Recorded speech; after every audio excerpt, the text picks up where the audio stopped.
56 आ रहा है। मैथिली का एक्चुअल इन्फॉर्मेशन नहीं है मेरे पास। 56 में आपका कौन सा कैटेगरी है, क्या है, आप एक बार बताइएगा, पढ़ भी नहीं आता फिर मैं आपको बता पाऊँगा। उर्दू में आपका 75 में BC2 में हो जाएगा।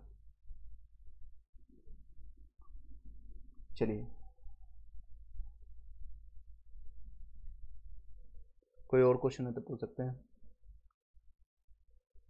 हंसराज हो जाएगा, डोंट वरी, डर लगने की कोई बात नहीं है। हंस कुमार।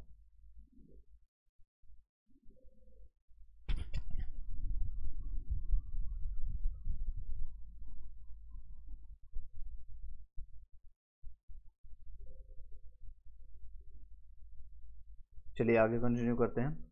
आई होप कि आप सभी का क्वेश्चन का जवाब मिल गया होगा। चलिए, एज यूजुअल जो हम आप बताते हैं आपको, जो देख सकते हैं BPSC का प्रीव्यू IQ हम आपका पूरा कंप्लीट करा चुके थे। पूरा आपका ये जा करके आप देख सकते हैं, सारा मैंने कंप्लीट करा दिया है। CDPO में BPSC 70 का, 69 का, 67 का, 60 आपके जितने भी एग्जामिनेशन हुए सारे मैंने आपको कंप्लीट करा दिए। बाद में उसको देख लीजिएगा। इसको कंटिन्यू करते हैं। मैंने कल तक आपको मैंने यहाँ तक पढ़ा दिया था आपको। उसके बाद हम आगे कंटिन्यू करते हैं। आपको नदियाँ सारा कंप्लीट हो जाएगा। बिहार की जितनी भी नदियाँ थी, रिवर्स था, डैम था, मैंने आपको कंप्लीट कर दिया है। PRT उर्दू में आपका 70 मैंने बता दिया, 75 में आपका हो जाएगा। आगे कंटिन्यू करते हैं। आपका नदियों और उसका उद्गम स्थल कहाँ पर है और उसका कहाँ पर जाकर के ये संगम मुहाना जाकर के मिलती है, बिहार में लंबाई कितनी है, इसके बारे में हम जानते हैं। तो सबसे पहले आपको जानते हैं गंगा के। गंगा जो है आपका गंगोत्री आपका इसका उद्गम होता है, यानी कि जहाँ से वो निकलता है उसको उद्गम कहते हैं। तो उद्गम स्थल कहाँ पर है इसका, तो आपका है गंगा, आपका गंगोत्री से आपका निकलती है, उत्तराखंड से। ये बंगाल की खाड़ी में जाकर इसका संगम मुहाना मिलता है। उसके बाद इस टोटल बिहार में जो इसका रह रहता है 445 किलोमीटर का रहता है। बिहार में आपको 445, अगर पूरे इंडिया की बात करेंगे गंगा का तो 2525 किलोमीटर इसका रहता है। बिहार में 445 किलोमीटर। ये बक्सर से आपका इंटर करता है और आपका होते हुए बक्सर, आरा, भोजपुर होते हुए, दानापुर होते हुए, पटना होते हुए, बख्तियारपुर, बाढ़ और मोकामा और फिर सिमरिया पुल होते हुए यहाँ से आपका मुड़ जाती है। उसके बाद आपका सारा चीज़ मुड़ते हुए फिर ब्रह्मपुत्र में जाकर के मिल जाती है। टोटल 445 किलोमीटर कवर करती है। आई होप कि समझ पाए होंगे। बाकी प्रीवियस वीडियो को बाद में देख लीजिएगा। मैंने सभी चीज़ें देख सकते हैं। गंगा की जो मुहाना इस तरह से है, ये आपका गंगा इस तरह से, ये बक्सर होते हुए, आड़ा होते हुए इस तरह से निकलती है। ये पटना आ गया यहाँ पर गंगा, और ये सोन का जो मिलन होता है यहाँ पर पटना आपका है, और ये यहाँ से निकलते हुए सिमरिया होते हुए ये सारी चीज़ें हैं। और यहीं पर आपका सोन के बाद पुनपुन निकलती है, फागुन आती है, फिर ये क्यूल जंक्शन यहाँ तक आती है, क्यूल यानी लखीसराय के पास। उसके बाद ये थोड़ा सा यहाँ टर्न लेती है और इसके बाद ये गंगा जाकर के यहाँ पर मिल जाती है। गंगा से कई नदियाँ यहाँ पर मिलती है, जो कोई कोसी, बिहार का शोक कहलाने वाली कोसी यहाँ पर मिलती है। कुर्सेला में आकर के मिलती है। कहाँ पर, कुर्सेला में, हाँ कटिहार में पड़ता है, कटिहार डिस्ट्रिक्ट में। और ये महानंदा फिर आकर यहाँ पर मिलती है। ठीक है, ये आई होप कि समझ पाए होंगे बाकी सारी चीज़ें इस तरह से। और ये ब्रह्मपुत्र में जाकर के यहाँ पर वेस्ट बंगाल में जाकर के गिर जाती है। राजेश राज पी ज्योग्राफी में आपका BCT में कितना जाएगा, आप बताइएगा, अपना नंबर बताइएगा। हाँ, जो लोग भी पूछ रहे हैं आप अपना नंबर और जो भी कैटेगरी में है, जिस भी कैटेगरी आप पूछिएगा। नेक्स्ट आगे कंटिन्यू करते हैं। घाघरा। घाघरा का उद्गम तिब्बत में स्टार्ट होता है, तिब्बत से निकलता है, तिब्बत से निकलता है घाघरा, और गंगा में सारण में आकर के मिलती है। ठीक है, इसका मुहाना मिलता है सारण में, और ये 83 किलोमीटर का है मात्र, सबसे कम है इसका घाघरा, ये तिब्बत में आकर के मिलती है। घाघरा को देख लेते हैं। घाघरा ये है आपका घाघरा। ठीक है, ये आपका घाघरा है। यहाँ पर देखते हैं, ये देख सकते हैं, ये आपका तिब्बत से आते हुए यहाँ पर उत्तर प्रदेश से आकर के यहाँ पर आकर के मिलती है। उत्तराखंड और उत्तर प्रदेश यहाँ पर आकर गंगा में आकर के यहाँ पर खत्म हो जाती है। इसका डिस्टेंस मात्र और मात्र 83 किलोमीटर है। याद रखिएगा ये सारी चीज़ों को।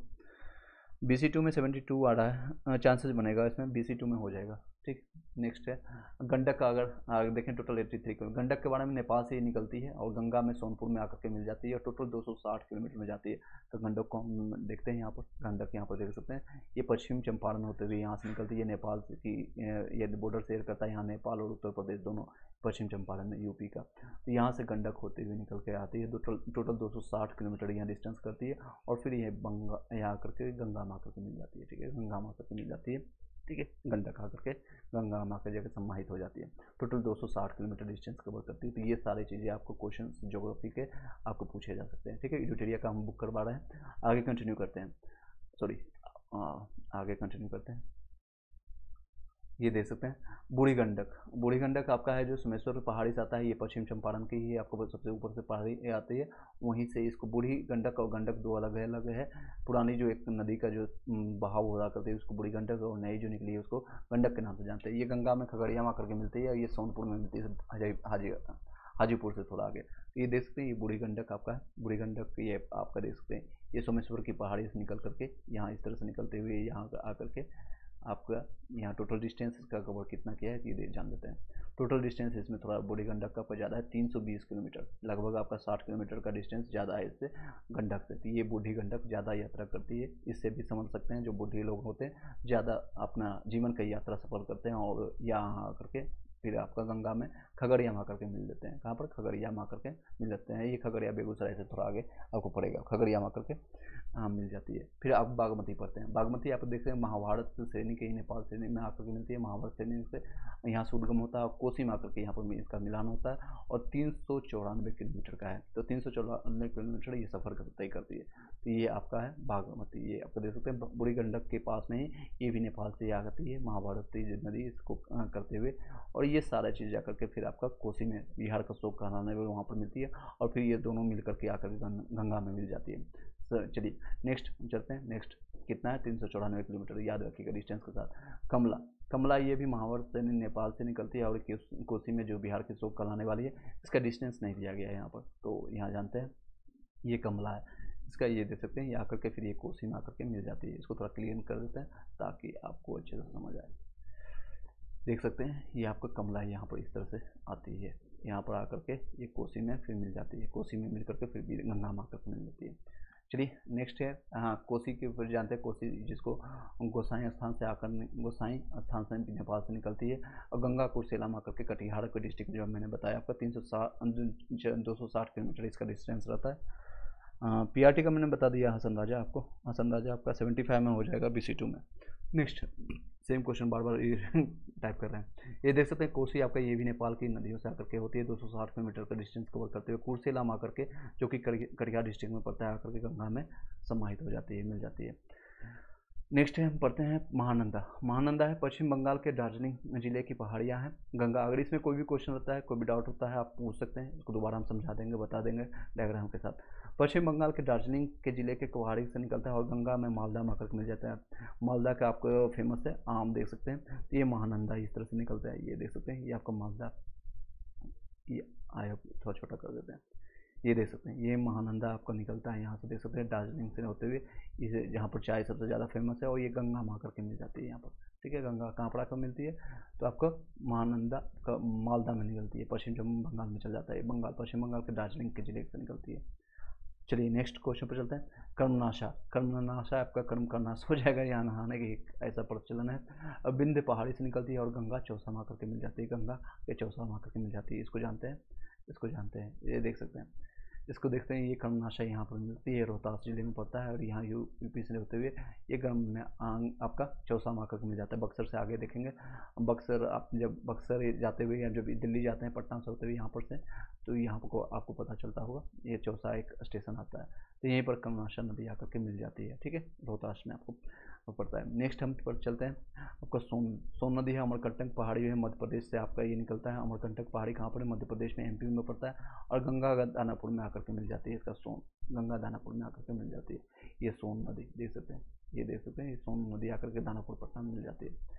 नेक्स्ट है, चलते हैं पुनपुन, ये झारखंड पलामू से निकलता है। पुनपुन जो है पो से पुनपुन, पो से पलामू, याद रखिएगा, पो से पुनपुन, पो से पलामू, ये झारखंड में है, गंगा के फतवा में आकर के मिल जाती है। फतवा में देखेंगे यहाँ पर ये मिल जाती है, ये पुनपुन आकर के फतवा में आकर के मिल जाती है, ये फतवा पुनपुन में आकर के मिल जाती है।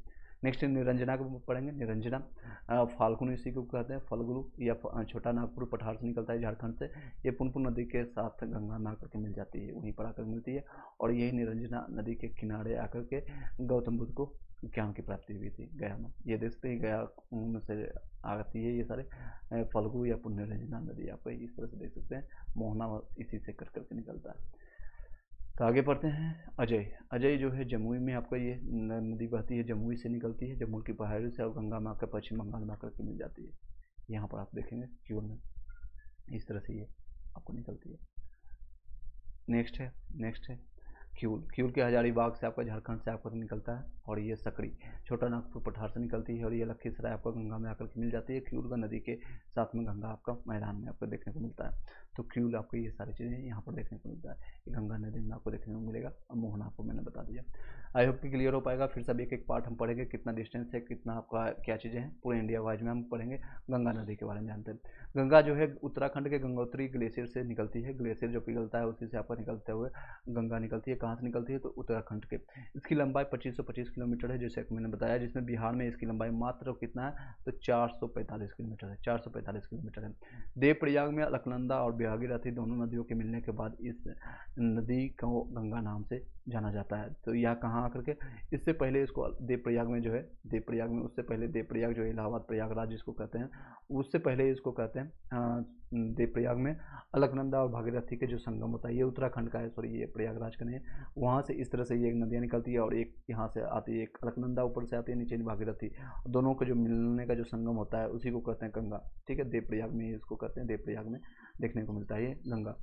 गंगा नदी है बिहार की सबसे प्रमुख नदी है और प्रवाह तंत्र का आधार भी है, ये रहने वाली है, ये सबसे ज़्यादा प्रमुख और प्रवाह तंत्र का आधार रहती है। नेक्स्ट चलते हैं, नेक्स्ट चलिए नेक्स्ट। कोई क्वेश्चन रहता है आप पूछ सकते हैं, डोंट वरी, या फिर आप कोरिलेट करिए। जिनको पढ़ाई करने की इच्छा है जो इन सारी चीज़ों को कोरिलेट करेंगे, 20 से 25 मिनट लेंगे क्लास। अगर आप ज्वाइन करना चाहते हैं तो वेल एंड गुड है, नहीं करना चाहते हैं तो भी कोई दिक्कत नहीं, बट हम आगे कंटिन्यू करेंगे। बाद में एडिट करके उसे हम प्लेलिस्ट में डाल देंगे जो हम अभी ज्योग्राफी कंप्लीट करा रहे हैं। ठीक है, कुछ दिन आपका 3 से 4 दिन में ज्योग्राफी कंप्लीट हो जाएगा। फिर इकोनॉमिक्स पढ़ाएंगे। हिस्ट्री ऑलरेडी कंप्लीट करा चुका हूँ मैं। नेक्स्ट है, आगे बढ़ते हैं। गंगा नदी बिहार में बक्सर जिले में चौसा के समीप प्रवेश करती है, जैसा कि मैंने बताया चौसा के पास समीप करती है, बिहार बक्सर से जिले से करती है और कटिहार एवं भागलपुर से सीमा बनाती हुई बिहार से बाहर पश्चिम बंगाल में चली जाती है। इस दौरान नदी जो है बिहार के 12 जिलों से गुजरती है। तो ये क्वेश्चन आता है कई बार बीपीएससी, मैंने कल आपको करवाया था पीआईक्यू, उसमें भी क्वेश्चन है गंगा कितने जिलों से होकर के गुजरती है बिहार में, तो 12 जिलों से होकर के गुजरती है, याद रखिएगा। बिहार में गंगा नदी की सर्वाधिक लंबाई जो है पटना में देखने को मिलता है, लगभग 130 किलोमीटर 120 किलोमीटर का डिस्टेंस इसमें शेयर करता है। दानापुर से लेकर के सिमरिया तक आपको ये डिस्टेंस देखने को मिलता है, तो 120 किलोमीटर या उससे ज़्यादा है। पर सबसे ज़्यादा लंबाई कहाँ पर है? तो पटना में। टोटल कितने जिले को गुजरती है? तो आपको 12 जिलों से गुजरती है। नेक्स्ट है, गंगा की सहायक नदी जैसे कि घाघरा, गंडक, बूढ़ी गंडक, कोसी, सोनपुर, पुनपुन आदि नदियां बिहार में गंगा से मिलती है, जबकि महानंदा और अजय बिहार से बाहर गंगा में मिलती है। ठीक है, बिहार से बाहर यहाँ पर मिलती है। मैंने आपको बताया है यहाँ पर, आपको डायग्राम में बताया कौन से 2 नदियाँ हैं जो कि बाहर में मिलती है। एक आपका महानंदा और अजय, ये आप देख सकते हैं, महानंदा और अजय। ये आपका महानंदा है, बिहार से बाहर मिलती है, ये आपको पश्चिम बंगाल में पड़ता है। एक अजय इसमें डायग्राम में नहीं दिया है, आई थिंक सो। चलिए, बाकी सारे मैंने एक एक चीज़ आपको पार्ट बाई पार्ट बताया है। नेक्स्ट, बांग्लादेश में इसे क्या कहते हैं? गंगा नदी को पद्मा नदी के नाम से जानते हैं। पद्मावती नहीं बल्कि ये पद्मा है, पद्मा। ठीक है, पद्मा नदी कहा जाता है और ये अंततः बंगाल की खाड़ी में आकर गिरती है। आई होप क्लियर हो पाएगा। गंगा नदी से कोई क्वेश्चन आता है बिहार के परिप्रेक्ष्य में, आप लोग का क्वेश्चन नहीं छूटना चाहिए। अगर आपको डाउट है तो पूछ सकते हैं, अभी जितने लोग अभी लाइव में हैं, कोई भी कोई डाउट है तो बताइए, दोबारा बता सकते हैं अभी। नेक्स्ट है घाघरा नदी, हम पढ़ेंगे। यह मानसरोवर है, तिब्बत के पास से निकलती है। बिहार के आप मानसरोवर कई लोग आपने फिल्मों में देखा होगा। इसकी जो वादियाँ हैं, नेचर है, इसका प्रकृति का जो है वो बहुत अच्छी देखने को मिलता है। तो ये कहाँ से निकलता है? तिब्बत में मानसरोवर से ये पास से निकलती है और बिहार के सिवान में प्रवेश करती है। उत्तर प्रदेश और बिहार की सीमा पर बहती हुई इस सारण में गंगा में मिल जाती है। कहाँ पर आकर मिलती है? तो सारण में आकर के मिल जाती है। ये आपका रहने वाला है घाघरा नदी। चलिए, इसका डिस्टेंस भी बताया मैंने कितना है, तो आपको एक बार देख लीजिएगा। अन्य नाम इसको सरयू नदी भी कहते हैं। सरयू वही नदी है जो कि मैदानी भाग में पड़ता है, जो कि अयोध्या से नदी में है। इसी नदी में आपको भगवान राम और बाकी उनके 4 भाइयों जो हैं जल समाधि ले लिए थे, जल समाधि, सरयू नदी। नेक्स्ट है गोकरा और करनाली, नेपाल में ये सारे जो फेमस है। अन्य नाम से इसको क्या, मैदानी भाग में इसको सरयू कहते हैं, या गोकरे या करनाली, नेपाल में इसको करनाली या गोगरा के नाम से जानते हैं। इसकी सहायक नदी जो है राप्ती है, छोटा गंडक है, शारदा है, भेरी है, सेती, इस तरह से इसको जानते हैं। नेक्स्ट है गंडक, पढ़ेंगे आपका गंडक नदी, उसके बाद बूढ़ी गंडक भी पढ़ेंगे। ये इसका बड़ा भाई है, समझ सकते हैं। गंडक नदी को नारायणी यानी मैदानी भाग में इसको नारायणी कहते हैं। इस सप्त गंडकी या शालिग्रामी यानी नेपाल में इसको शालिग्राम के नाम से जाना जाता है। गंडक की मुख्य शाखा जो है धौलागिरी और अन्य श्रेणियाँ जो है पार करते समय गांजे बनाती है। ठीक है, क्या बनाती है फिर से बताते हैं, इसको गांजे बनाते गोर्ज बनाती है। एक बार फिर से बताते हैं, एक बार इसको गोर्ज बनाती है। गंडक की मुख्य शाखाएं जो है धौलागिरी और अन्य जो अन्नपूर्णा श्रेणियों को पार करते समय इसको है गोर्ज बनाती है। बिहार में भैंसा लोटन यानी पश्चिम चंपारण में प्रवेश करती है। यह उत्तर प्रदेश और बिहार के बीच में 45 किलोमीटर की सीमा बनाती है। इसकी सहायक नदियां हैं काली गंडक और त्रिशूली, बूढ़ी गंडक आदि। इनमें से मिलने वाले गोल गोल काले पत्थरों को शालिग्राम कहा जाता है। शालिग्राम इसके नाम इसलिए पड़ा क्योंकि गोल गोल पत्थर यहाँ पर पाई जाती है। और इसका पिक्चर आप देख सकते हैं, ये सारी चीज़ें, ये आपका ये गंडक का, ये आपका निकल के यहाँ से आती हुई और 45 किलोमीटर इसका बाउंड्री शेयर करता है आपका उत्तर प्रदेश के साथ भी, और यहाँ आकर के फिर गंगा में मिल जाती है। चलिए आगे बढ़ते हैं। बूढ़ी गंडक सोमेश्वरपुर सैनी से, जो कि पश्चिम चंपारण में आपका आता है। सोमेश्वरपुर सैनी मैंने कल की डेट में आपको बताया था। पश्चिम भाग से निकल करके आपका पश्चिम चंपारण है, पूर्वी चंपारण और मुजफ्फरपुर, समस्तीपुर, बेगूसराय जिलों से बहते हुए अंत में खगड़िया जिले में आकर के गंगा में मिल जाती है। बूढ़ी गंडक का लंबाई 320 किलोमीटर है इसका डिस्टेंस, और गंगा के बाद सबसे ज़्यादा डिस्टेंस इसी का 445 किलोमीटर आपका बिहार में आपका गंगा बहती है। और बूढ़ी गंडक उसके बाद 320 किलोमीटर का डिस्टेंस कवर करते हुए आकर के खगड़िया बेगूसराय में आकर के यहाँ पर मिल जाती है। ठीक है, आई होप क्लियर हो पाया होगा, इससे संबंधित क्वेश्चन छूटना नहीं चाहिए। नेक्स्ट है, इसका जो अन्य नाम क्या है, सिकरहना ऊपरी भाग में इसको कहते हैं। इसको क्योंकि सिकुड़ती हुई निकलती है जिसके कारण इसका नाम है, तो इसको सिकरहना के नाम से जानते हैं। इसके सहायक नदियां हैं मशान, बालोर, तिउड़ और धनौती के नाम से जानते हैं। बागमती नदी के बारे में जानते हैं। ये नेपाल में हिमालय के महाभारत श्रेणी से निकलती है। तो किस श्रेणी से निकलती है, तो महाभारत श्रेणी से निकलती है। महाभारत श्रेणी से निकलती है। बिहार में सीतामढ़ी जिले में प्रवेश करती है और अंत में गंगा में विलीन हो जाती है। पहले यह बूढ़ी गंडक में मिलती थी, लेकिन अब यह कमला नदी से मिलकर के कोसी नदी में मिल जाती है। पहले कहाँ पर, तो ये बागमती नदी के बारे में दिखा देते हैं आपको। ये देख सकते हैं, पहले ये बूढ़ी नदी में मिलती थी, लेकिन अब क्या है, थोड़ा इसको आगे करके कोसी में नदी में जाकर के मिलती है। कोसी नदी में मिल करके फिर गंगा में जाकर के प्रवाहित हो जाती है। चलिए नेक्स्ट क्वेश्चन पर चलते हैं, नेक्स्ट पॉइंट पर चलते हैं। ओके, इसका नाम मैंने बता दिया। चलिए, इसकी सहायक नदियाँ जो हैं लाल बकिया है, लखनदेही है, मनोहरा है, अधवड़ा है, विष्णुमती आदि है। नेपाल में इस नदी के तट पर काठमांडू एवं पशुपति नाथ मंदिर स्थित है, जो कि पशुपति का जो है भगवान शिव का ये बहुत बड़ा मंदिर यहाँ पर काठमांडू में है, जो कि आपका नेपाल की राजधानी है। नेक्स्ट कोसी नदी, या इसके बारे में तो क्या ही बताएं। ये नेपाल के उत्तर पूर्व में स्थित है, आपको गोसाई स्थान से निकलती है। इसे नेपाल में सप्तकोशिकी कहा जाता है। सप्तकोशिकी इसी को कहते हैं, कोशिकी, क्योंकि यह 7 धाराओं से मिलने से बनती है। कोशी नदी जो है बिहार में सुपौल जिले में प्रवेश करती है और कुर्सेला में गंगा नदी में विलीन हो जाती है। कुर्सेला आपका कटिहार जिला मैंने आपको बताया, लगभग ये 260 किलोमीटर का ये भी डिस्टेंस कवर करती है बिहार में। कोसी नदी अपने मार्ग में परिवर्तन में एवं बाढ़ के लिए कुख्यात है, जिसको कहते हैं डेंजरस, कुख्यात डाकू की तरह है। यह मार्ग कब परिवर्तन कर देगा, कब क्या होगा, बाढ़ लाने के लिए कुख्यात है, इसलिए इसे बिहार का शोक कहते हैं, यानी बिहार का अभिशाप, सोर ऑफ बिहार कहते हैं इसको। ठीक है, इंग्लिश मीडियम वाले सीबीएसई वाले कई लोग देखते हैं तो इसको सोर ऑफ बिहार कहते हैं कोसी नदी को, बाकी सारे नेम सेम ही है। इसकी सहायक नदियाँ जो अरुण, तमोर, लिखू, दुधकोशी यानी तमाकोशी और इंद्रावती और सुनकोशी है। इंग्लिश वाली इसको जो है नाम को ही पढ़ेंगे, बाकी सारे जो भी वर्ड होगा इस इंग्लिश में हम कन्वर्ट कर देंगे, डोंट वरी। चलिए नेक्स्ट आगे बढ़ते हैं। महानंदा नदी के बारे में जानते हैं, और इसका डायग्राम मैंने आपको कोसी नदी को एक बार दिखा देता हूँ ताकि आपके दिमाग में छप जाए। जब भी कोसी का जब भी आपका मेंस का या कोई प्रिपेयर होता है तो इस तरह के डायग्राम को आप एक बार रफली जरूर बनाइएगा। यह आपका बिहार का डायग्राम एक रफली आप आयताकार इस तरह से बना करके आप देख सकते हैं, इस तरह से बना लीजिएगा आप पेपर पेज पर, उसके बाद यहाँ से निकाल दीजिएगा। ठीक है, कोसी आकर के गंगा में आकर के प्रवाहित हो जाती है। इसका डिस्टेंस कितना है, तो आपका डिस्टेंस मैंने बताया कोसी का 260 किलोमीटर है। ठीक है, आगे कंटिन्यू करते हैं। कैसा लग रहा है आप लोग जरूर बताइएगा। कुछ समझ आ रही है क्या, इस तरह के क्लासेज आपने कभी लिया है, कुछ एक्स्ट्रा आपको मिल रहा है? अगर 1% भी आपको बेनिफिट होता है तो मैं समझूंगा मेरा मेहनत सार्थक हुआ, अदरवाइज कोई बात नहीं, आगे चलते हैं। महानंदा नदी क्या है, ये पश्चिम बंगाल के दार्जिलिंग जिले की पहाड़ी से, ये पश्चिम बंगाल के कहाँ से, दार्जिलिंग जहाँ चाय निकलता है तो समझ सकते हैं, वहाँ से निकल करके आपका किशनगंज होते हुए पूर्णिया कटिहार होते हुए मालदा पश्चिम बंगाल में गंगा नदी में आकर के मिलती है।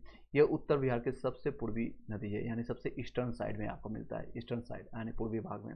इसकी सहायक नदियाँ जो है पेनोर है, नागढ़ है, वालासार है, मैची है, ये सारी इसके सहायक नदियाँ। इसको हम डायग्राम में देख लेते हैं, डायग्राम में देख लीजिए। ये आपका महानंदा है, महानंदा इस तरह से आपका है, ठीक। ये पश्चिम आपका निकलता है पश्चिम बंगाल के दार्जिलिंग से होते हुए, चाय पीते हुए खाते हुए निकल करके यहाँ आकर के मिल जाती है गंगा में, और उसके बाद फिर ब्रह्मपुत्र में ये प्रवाहित हो जाती है।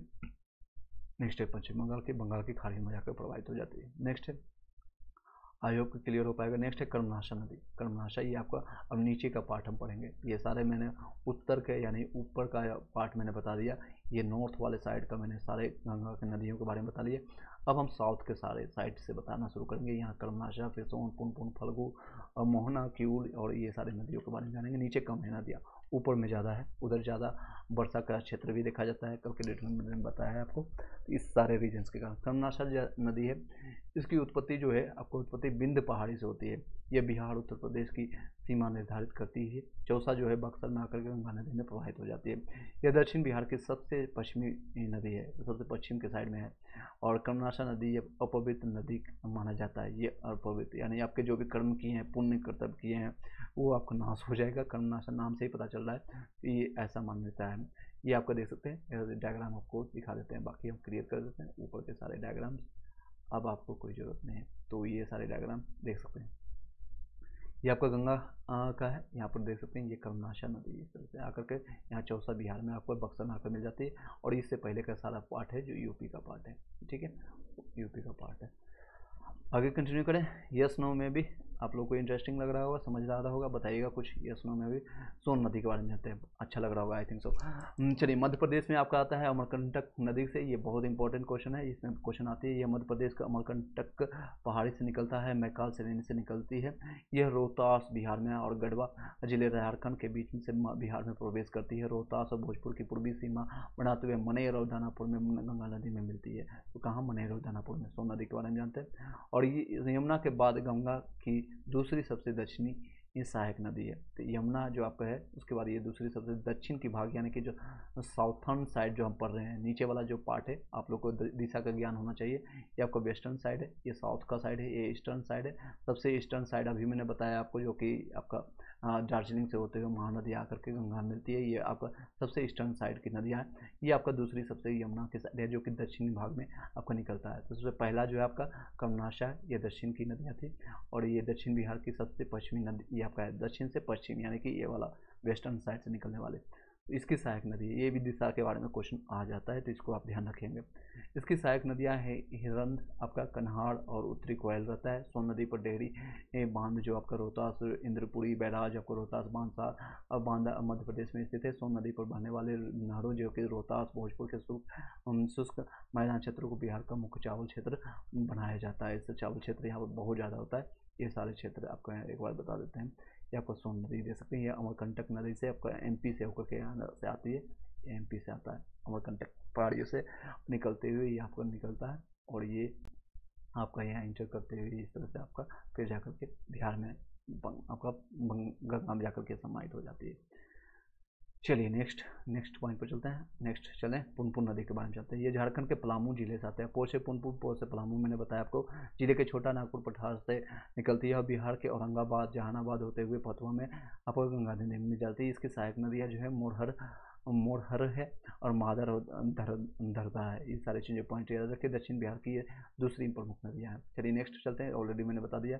फल्गु नदी है हजारीबाग के पठार से निकलने वाली लीला जन, यानी इसको निरंजना या लीलाजन कहते हैं, या मोहना नदियों के मिलने से बनती है। अंततः ये गया होते हुए पुनपुन, गया यही है जो कि बोध गया, जहाँ से भगवान बुद्ध की ज्ञान की प्राप्ति हुई। तो पुनपुन नदी में आपका पुनपुन नदी में मिल जाती है, जो गंगा की उपनदी है। यहाँ पर देख सकते हैं, इस नदी को दिखाना जरूरी है कि इससे संबंधित क्वेश्चन आपका बनता है। ये देख सकते हैं, ये आपका है इस तरह से पुनपुन नदी है आपका। पो से पुनपुन, पुन से पलामू से आकर के होते हुए आपको फल्गु नदी में निरंजना नदी मिलता है। फाइनली जाकर गंगा में मिल जाती है, फाइनली जाकर गंगा में मिल जाती है। चलिए, पीएचडी में आपका 66 में हो जाएगा विजय भारती। SC कैटेगरी का है उसमें आपको बेनिफिट मिलेगा। चलिए ओके नेक्स्ट पुनपुन नदी मैंने आपको कंप्लीट करा दिया, आई होप क्लियर हो पाएगा। नेक्स्ट है आपको फल्गु नदी जान रहे थे। गया में फल्गु नदी के पास विष्णु मंदिर है, आपका विष्णु पद मंदिर है, बहुत फेमस मंदिर है, जहाँ पितृभोज के लिए यानी पितरियों को खुश करने के लिए माता पिता के जिनके स्वर्गवास हो चुके हैं यानी शरीर त्याग चुके हैं, उनको पितृभोज के दौरान लाखों की संख्या में हिंदू धर्म के तीर्थयात्री यहाँ पर आते हैं। ये इसी नदी पर होता है, फल्गु नदी पर होता है। तो याद रखिएगा ये फल्गु नदी किससे निकलती है, तो गया में पलामू से, और ये हजारीबाग के पठार से निकलती है, और ये आपका कहाँ से, गया में फल्गु पुनपुन नदी से मिल करके जाकर के गंगा में उसकी बाल जाकर के समाहित हो जाती है। चलिए नेक्स्ट चलते हैं। यह फल्गु नदी पर भारत का सबसे बड़ा रबर डैम आपका गयाजी डैम बनाया गया है। तो गयाजी फल्गु सबसे बड़ा डैम मिलता है। फल्गु नदी के किनारे गौतम बुद्ध को ज्ञान की प्राप्ति हुई, मैंने आपको बताया बार बार। चलिए नेक्स्ट है बिहार में नदियों के किनारे स्थित प्रमुख शहर है, उसके बाद जान लेते हैं। तो प्रमुख शहर कौन कौन सा है, पटना जो है आपका गंगा नदी के किनारे है, और आपका मोकामा जो भी है गंगा नदी, पटना से लेकर के देखेंगे बख्तियारपुर, बाढ़पुर, मोकामा, और आपका हथदा जिसको सिमरिया पुल कहते हैं, वहाँ तक आपको गंगा नदी ही देखते हैं। मुंगेर भी आपका है गंगा नदी के तट पर है, भागलपुर आपका गंगा नदी है, बक्सर स्टार्ट होती है यहीं से गंगा नदी है। तो गंगा ज़्यादातर आपको गंगा नदी ही मिलेगा, ठीक है, यहाँ से लेकर के यहाँ तक जितने भी मेन इंपॉर्टेंट शहर सिटीज़ है उसका नाम दिया गया। छपरा आपका घाघरा नदी के तट पर है, घाघरा नदी के तट पर बसी हुई है। हाजीपुर गंडक नदी पर है, हाजीपुर हालांकि गंडक नदी। उसके बाद सोनपुर आपका है गंडक नदी पर है, सोनपुर भी आपका गंडक नदी पर है। मुजफ्फरपुर बूढ़ी गंडक पर है, मुजफ्फरपुर आप डायग्राम में देखिए कहाँ पर मुजफ्फरपुर है, आपको पता चल जाएगा। ये बूढ़ी गंडक में होते हुए मुजफ्फरपुर इस तरह से आकर के यहाँ पर आपका, ठीक है, इस तरह से डायग्राम भी आप अपने आप पर स्क्रीनशॉट लेकर के रख लीजिए, और उसको दोनों को मिलाइए कि ये एग्जैक्ट आपको मिल रहा है कि नहीं। खगड़िया आपका बूढ़ी गंडक में है, समस्तीपुर आपको बूढ़ी गंडक में है, दरभंगा आपका बागमती नदी पर है, गया आपको फल्गु नदी पर है, फतुहा आपका पुनपुन नदी और गंगा नदी के संगम पर है, दोनों का इसका सम्मिश्रण होता है। नेक्स्ट है जिसको जंक्शन कहते हैं, दो नदियों या दो जंक्शन होता है, आप ट्रेन जाते हैं तो जहाँ पर दो चीज़ों का ज्वाइंट होता है तो उसको जंक्शन कहते हैं। तो या फतुहा को जंक्शन के रूप में जान सकते हैं, पुनपुन नदी और गंगा नदी के संगम को। नेक्स्ट है बिहार की नदियाँ नदी घाटी परियोजना क्या क्या चीज़ें रही है, तो इसके बारे में जानते हैं। जल प्रबंधन के उद्देश्य से बिहार में तीन बहुउद्देशीय परियोजना का निर्माण किया गया है। इस परियोजना में बाढ़ नियंत्रण हुआ है, सिंचाई आपको प्रबंधन हुआ, जल संरक्षण और पर्यटन, परिवहन, ऊर्जा उत्पादन आदि का भी लक्षित किया गया है। बिहार में जो तीन जो है इम्पोर्टेंट आपके बहुउद्देशीय परियोजना है, एक तो सोन नदी पर हुआ, गंडक नदी और कोसी नदी पर हुआ। सोन बहुउद्देशीय परियोजना है। सोन नदी परियोजना का निर्माण 1874 ईस्वी में डेहरी रोहतास में, डेहरी ऑन सोन एक शहर भी है, डेहरी रोहतास में किया गया है। यह बहुउद्देशीय नदी जो है बिहार की सबसे पुरानी एवं प्रथम नदी घाटी परियोजना है। तो सबसे पहले अगर पूछेगा तो कौन सा है, तो सोन में को जानते हैं, सोन नदी के, ठीक है। सोन नदी आपका 1874 ईस्वी में ये बनती है। आगे बढ़ते हैं। डेहरी में बारून के पास में सोन नदी पर बांध बना करके दो नहरें दोनों किनारों से निकाली गई है।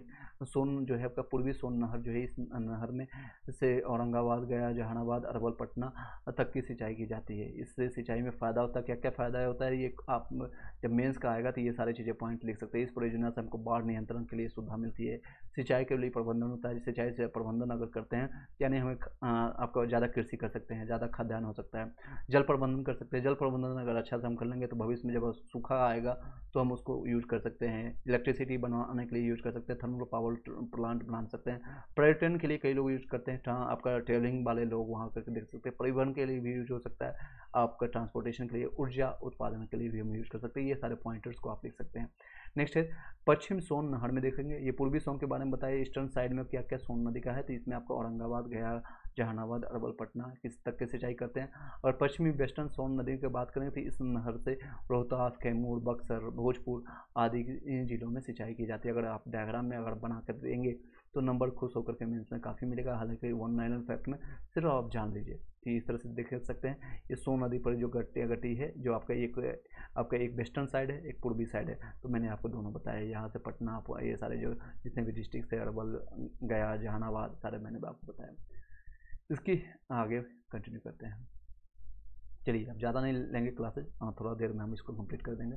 ये सारे परियोजना को कुछ और परियोजना हम बता करके जलप्रपात कल करेंगे, ठीक है, जलप्रपात कल करेंगे। ये परियोजना यहीं तक करके हम कंप्लीट करेंगे।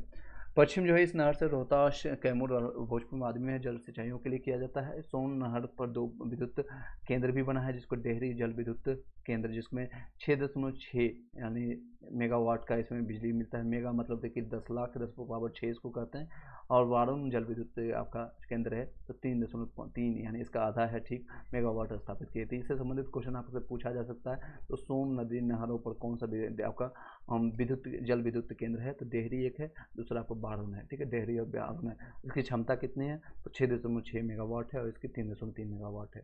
चलिए नेक्स्ट वीडियो में पढ़ेंगे आपका गंडक के लिए, और फिर हमको कोसी पर आपको पढ़ेंगे कोसी के लिए। आज इतना, फिर उसको जलप्रपात के बारे में जानेंगे और फिर आपको कंटिन्यू करेंगे। दोबारा हम रिवाइज कर देंगे, डोंट वरी। उसके बाद फिर बिहार की मिट्टी के बारे में हम जानेंगे, आपका ये ज्योग्राफी का पार्ट हम कराएंगे। और इसके बाद फिर हम आपको वन और वन जीव के बारे में जानेंगे, वन और जीव के बारे में हम जानेंगे। उसके बाद इसके अभ्यारण्य कहाँ है, सबसे एकमात्र अभ्यारण्य यहाँ पर है, उसमें क्या क्या विशेषताएं हैं, इन सारी चीज़ों को हम जानेंगे नेक्स्ट वीडियो में। और वन रिपोर्ट ये आपका रिसेंटली जो आया है 2021-22 का या फिर 23-24 का, उसको भी जानेंगे।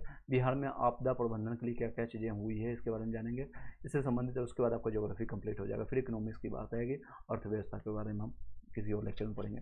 तोड़ के पढ़ेंगे, थोड़ा आपका ज़्यादा वर्डन नहीं देना है अपने माइंड पर, ज़्यादा समय नहीं देना है। आपका माइंड ज़्यादा 45 मिनट से 50 मिनट आपका काम करता है, उतना ही पढ़िए जितना आप ग्राफ्स कर सकते हैं या डाइजेस्ट कर पाते हैं। जितना आप खाना खाते हैं, मान लीजिए कोई आप 5 किलो आकर के चिकन मटन खा लिया, लेकिन आपको डाइजेस्ट ही नहीं हुआ, वोमिटिंग हो गया या फिर आपका तबीयत खराब हो गया, तो क्या फ़ायदा? इससे बढ़िया आप थोड़ा खाइए, 500 ग्राम ही खाइए चिकन, लेकिन उसको पचाइए, उसको डाइजेस्ट होने दीजिए, अपने मस्तिष्क को भी थोड़ा रेस्ट दीजिए। और इसको सोचिए, जो अभी पढ़ाया गया समझाया गया उसमें आपको कितना याद रहा। 5 मिनट लीजिए, 2 मिनट 3 मिनट आंखें बंद करके सोचिए और एक पेज पर लिख दीजिए। एक पेज पर लिखिए या अपने मन में ही छापने दीजिए। अपने मन में अगर आपका डाउनलोड आपके मस्तिष्क में हो गया, सेरिब्रम में हो गया इसको आपका, तो फिर आपका कहीं भी नहीं जाएगा। कोशिश कीजिए ज़्यादा नोट्स वोट्स किताब या फिर नोट्स से बनाने में ज़्यादा